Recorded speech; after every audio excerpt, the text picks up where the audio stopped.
So I was at work the other day. Matter of fact, it was Thanksgiving Day. So I'm sitting in the booth, and this little young brother, the world calls him YNs. I say he was about maybe 16 years old, and he just standing around in the mezzanine area, all masked up. He wasn't saying anything, and so I'm sitting there, I'm looking at him like, I wonder, what's going on with this little brother. So after a couple of minutes, I said to him through the booth, I was like, hey, I'm like, what's up? He came to the booth window. He starts to talk. I said, take that mask off your face. I said, I can't reach your lips through that mask. So he lifts the mask up and he says, I was just trying to see if I could get a ride. And I was like, a ride? I said, you've been standing here all this time and all you need is a ride? He was like, yes.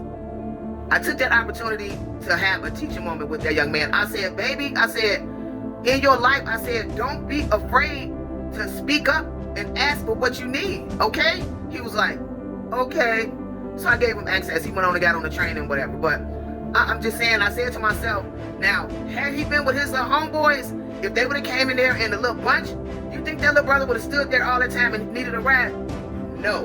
They would have just hopped that turnstile and would have just kept going.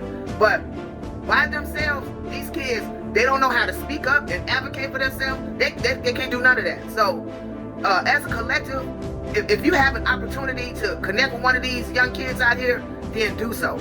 Okay?